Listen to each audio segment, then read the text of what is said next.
everybody, and welcome to a different episode of Game Time featuring Kyle.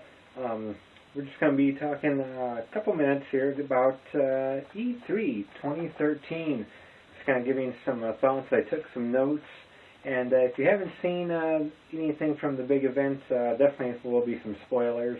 Not that you care or anything, but anyway, we'll get right down to it because honestly, sitting and watching someone talk about video games isn't very interesting. Believe me, I know. So we'll make this video pretty straightforward and painless here. We'll start off with the PlayStation 4 itself. Sony finally not only announced what the system looked like, they showed it off for the first time ever. They also announced a price point, much to the joy of the audience that was there. That got the loudest applause out of anything. $399.99. It will be $400 when it comes out. Probably this holiday season, I would guess. Thanksgiving, Christmas-ish, maybe a little bit before. Very solid price considering the fact, if you remember when the PS3 came out, that was $599.99. So I think it's going to be very competitively priced, especially with the Xbox One, their competitor, releasing their system for $500. So, otherwise, PS4 now will be able to play used games. So that means any secondhand games that you buy, you can trade them with friends. I know some people like to do that, just kind of let their friends play their games and whatnot. I do that now and then, not a whole lot. And that's a big deal actually this time around, because with the Xbox One, it sounds like that isn't going to be the case with the new Xbox. So huge advantage for Sony right there. Let's see. Otherwise, one thing I was kind of disappointed with, not a whole lot on this little guy here, the PlayStation Vita. I was kind of a little bit sad, and they did kind of show off there's going to be some great cross-play feature with the PS4 and a lot of great indie games coming out for the Vita. And we still going to be seeing games like Killzone coming out for it. More of that Telltale games, Walking Dead, so that point and click, that's going to be perfect on the Vita actually. I only played a little bit of that first episode as a demo. Didn't really like it at the time, but the more I kind of see of the game, the more I probably will give it a second chance and play through it again, especially when it comes out on the Vita, just for that point-and-click action. But other than that, Vita kind of had a poor showing. There was no like huge games, and I think that's something that we needed to see. Something needs to keep the momentum going. Vita has a ton of great games out already for it. Came out in the first year of the Vita, but I don't know, not a whole lot coming out. Otherwise, we did see a lot of great games. Watch Dogs was a highlight, sort of an open world game where you kind of hack electronic devices and kind of can play your own way, be a little bit more of a criminal or a good guy. It's going to be very open. Really excited for Splinter Cell coming back. That's going to be great. Blacklist looks really good. And after Conviction missed out on the PlayStation 3 bandwagon, it's going to be great to play some Splinter Cell on PlayStation again. I do have to say probably my favorite showing with the Sony press conference was the game Destiny. That's by Bungie, of course. They're best known for Halo.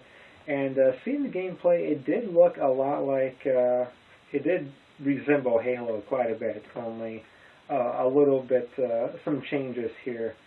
And that game looks like, believe the hype folks, that is going to be a very impressive game, especially with some of the multiplayer kind of drop in, drop out co-op in there as well. So that's going to be really fun. I want to say that's for PS3 and 4. Don't quote me on that, but PS4 for sure. But it also might be coming out for the PS3. So that kind of does it for the PlayStation 4. Actually, the system itself, since we've seen what the Xbox One will look like. If you didn't catch anything too much from E3, I did take a few screenshots from the PlayStation Home service of the PlayStation 4, and we're going to show that right now.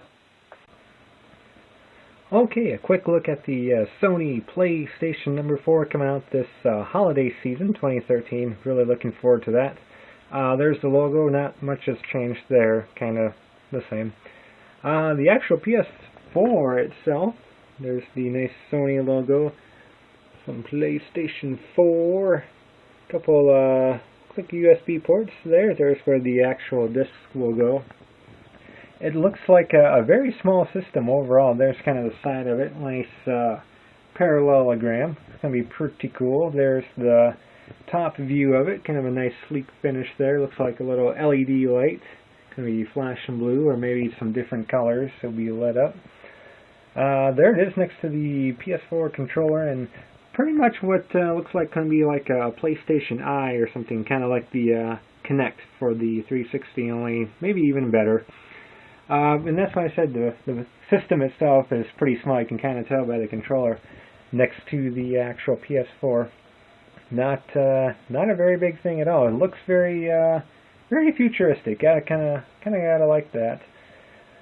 There's side view there. The actual controller itself should be pretty good. Got some nice analog nubs there. The almighty share button. A lot of people are going to be using that for uploading to YouTube and probably the PlayStation Network itself, probably Twitch TV as well, some options. There's the nice little touchpad, little speaker there, PlayStation button. Looks like a couple extra stuff, probably for the headset, it looks like. And kind of redesigned triggers. Looks very nice. It looks very hefty. There's kind of the side view of it. Obviously for maybe some wireless connections there. Maybe move compatible. I don't know. We'll see what happens. There's another thing there probably for the head. Oh no, that's the USB logo. So that's where the USB cord will go to charge up and connect to the console itself. Nice view. Like you can see here, kind of a nice thicker handles, so that'll be comfortable to hold on to. Controller next to the PlayStation Eye type device itself. There's the eye, obviously, two cameras there for the 3D effect. Gonna be pretty neat, kind of like the Wii sensor bar as well. Side view of that, not a whole lot, just the PlayStation logo there. Looks like that will connect to the TV or the system itself. And what is most likely going to be the headset for the controller that you're going to plug in. So that should be pretty cool. A little earpiece and mic, I'm assuming, one of these. Alright, so that's a nice little quick presentation there. It's kind of what the PlayStation 4 will look like. It's going to be very exciting. Xbox One, this is a little bit tricky. Not to start any console wars, but I never really was a fan of the 360. I think it's a fine system, especially once they fixed their red ring of death problems, made that slimmer 360. I think they took away a lot of that problem, so a little bit more respect for them on that. But I just never really been a huge Microsoft fan. If you take a look at all the videos we've done thus far on Game Time, my main channel here, you'll see that we've done 0 Xbox 360 videos. So I just don't have a 360. I do like the original Xbox. I think that was a fine system. I do enjoy that, but just never really got into the 360 after their whole red ring issue. But anyway, Xbox One, not a lot to say for that. I think Microsoft just kind of committed suicide there. You had to connect to the internet at least once every 24 hours, which really for a lot of people who play online anyway, and let's face it, Xbox Live is kind of meant for that. So I don't think that's going to affect a lot of people. They're going to go online and play their games anyway. That's not going to be a huge deal. No used games, so you can't buy used games, you can't even trade with friends. That's going to be really restrictive. If there is an option to play maybe some second-hand games, it will come at an extra fee. Speaking of fees, Xbox Live is about $50 or so, unless you want some extra benefits like Netflix and a couple other apps and services through Xbox Live.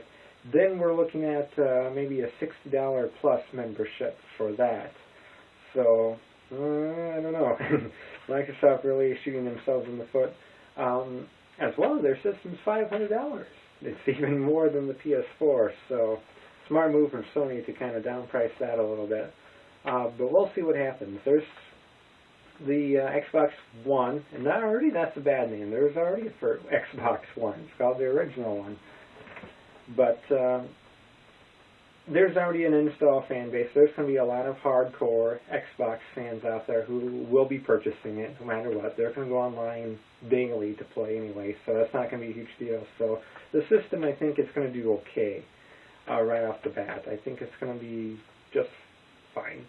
But long term, it's not looking good. I don't know what Microsoft is thinking. Lots of anti-piracy stuff, and that's cool. I get the fact that they want people who buy their games. They want them to buy new to help support the game publishers and developers and the people who do sit and work hard on their computers all day making the games. You want to make sure they get a couple dollars for their efforts. So I do understand that, but I think they're going about that all wrong.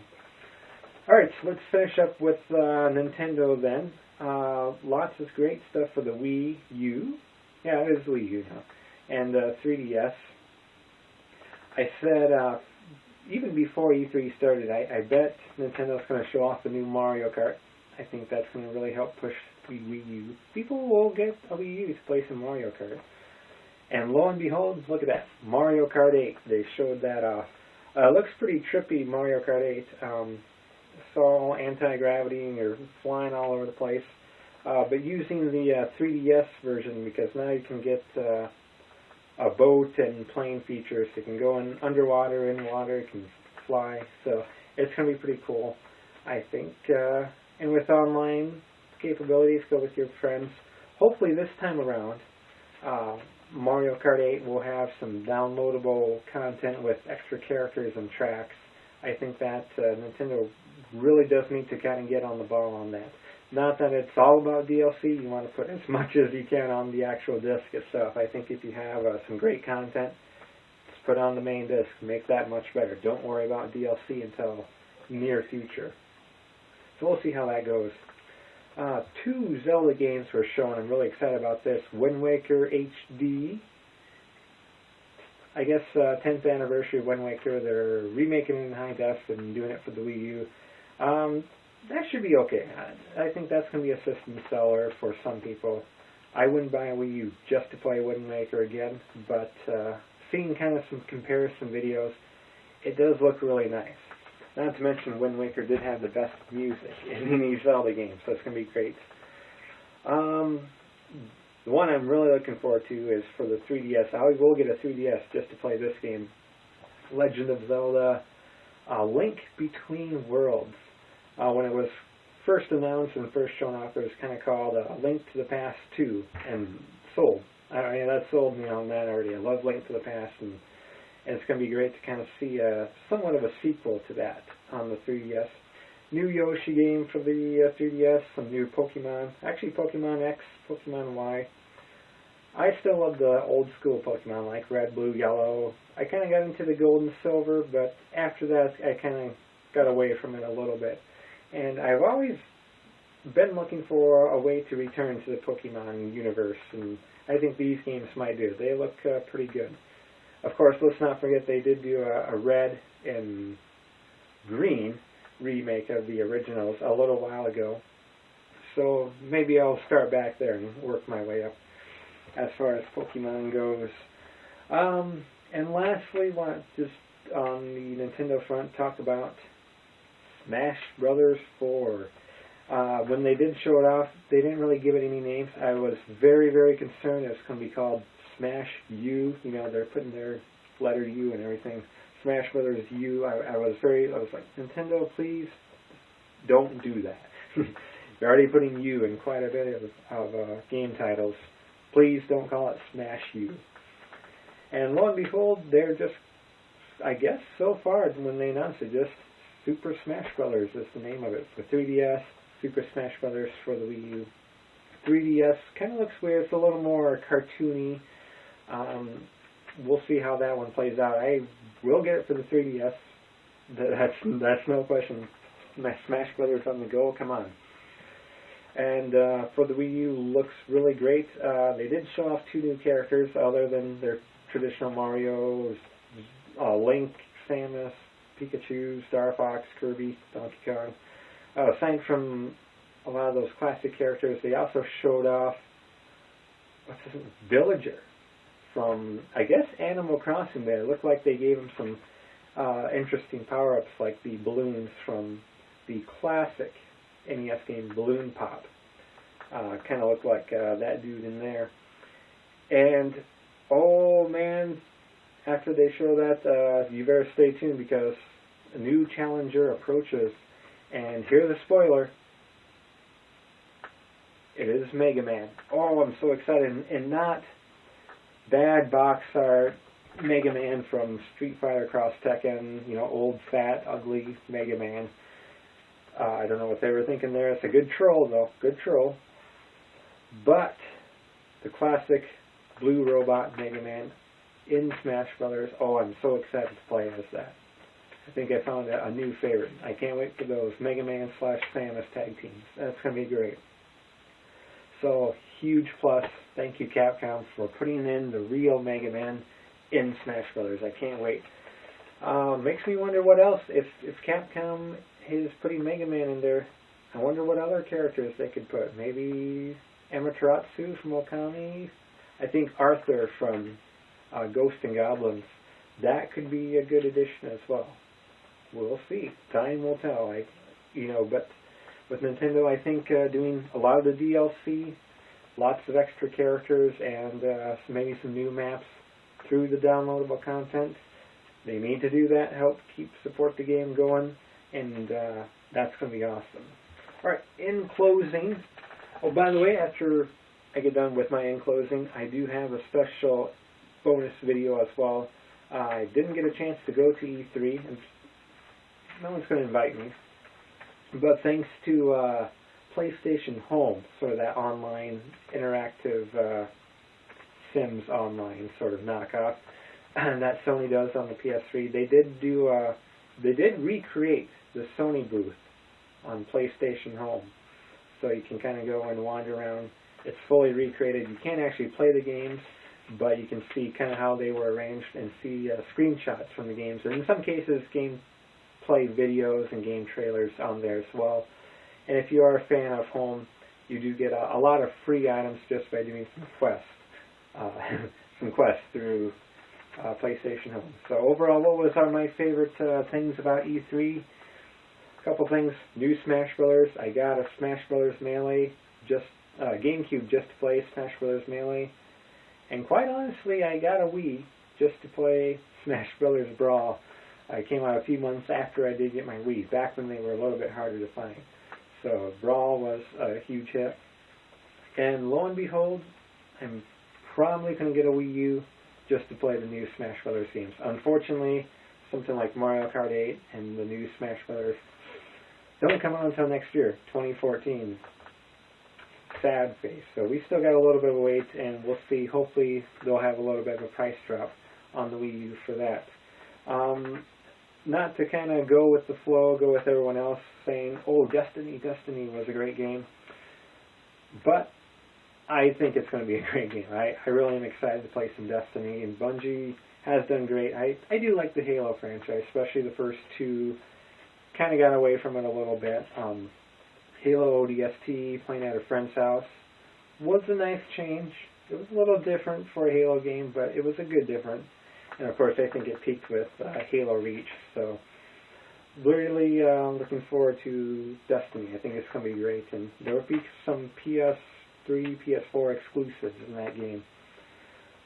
And lastly, the PS4 itself. Really excited for that. Just the share button. You can share your content to YouTube, Twitch TV, probably on the PSN, Facebook. That's going to be awesome. And we'll talk more about that in just a moment with the Sony E3 2013 booth tour that we have planned. So I think a lot of great games, and we didn't even touch a whole lot on a lot of the great games that were shown, but we will in the near future, so stay tuned to my channel for that.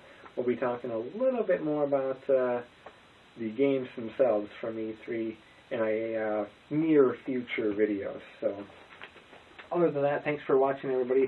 Do post a comment on what was your favorite part of this year's E3, whether it was a system reveal or a particular game that you like to see, or maybe even service itself.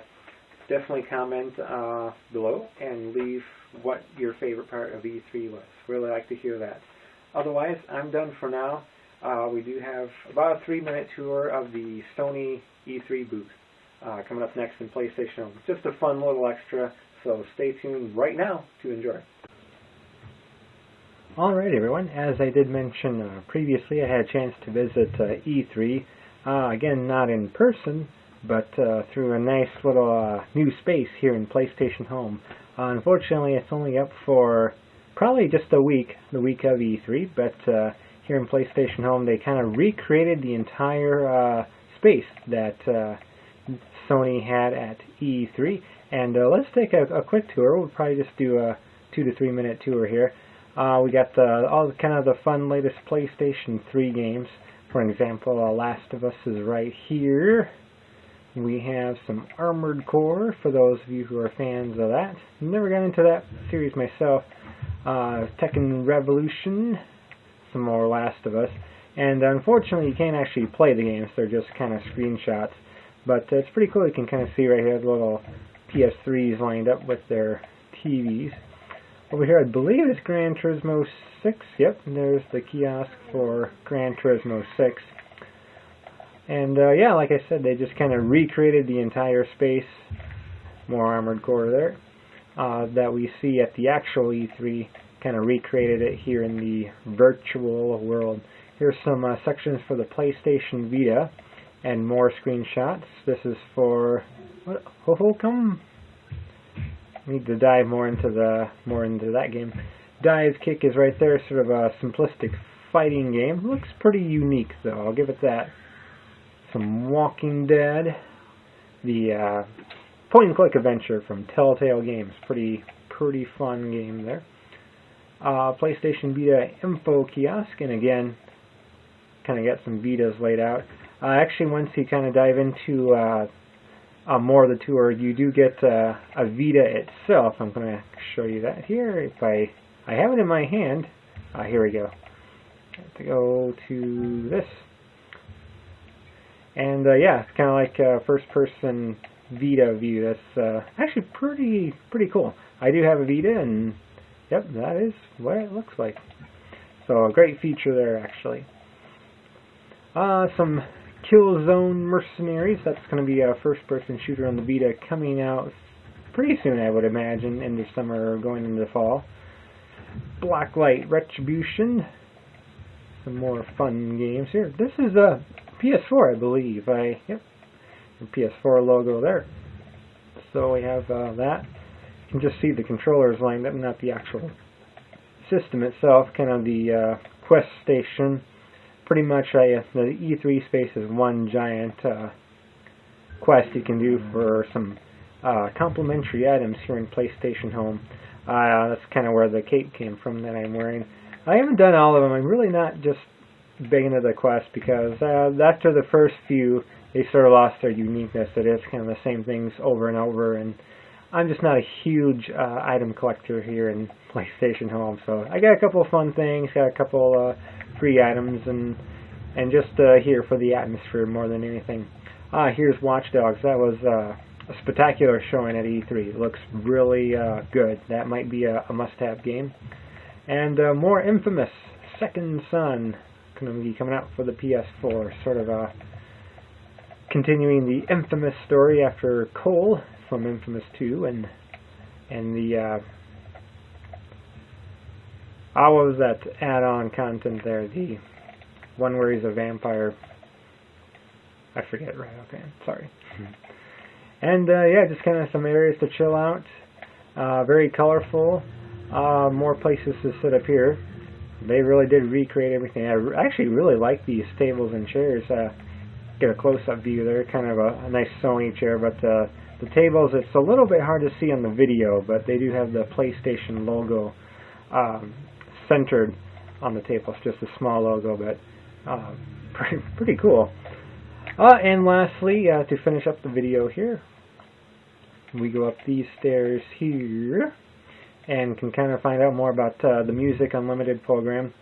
I do highly recommend that. I got that last holiday season for $12 for a full year, being a member of PlayStation Plus, and it's been very nice. I mean, I would highly recommend it to any music fans. It's essentially Netflix but with music. Here's some more information on PlayStation Plus itself. A good program. I was kind of a naysayer at first, but after having it for about a year or so, tons of complimentary games and more discounts than I know what to do with. PlayStation Plus has kept me very well amused over the past year, so it does come highly recommended as well. And some information with their PlayStation mobile service. Basically, if you have a Sony device, phone or tablet, Walkman, that's come out within the last year or two, you can get PlayStation Mobile downloaded onto your system.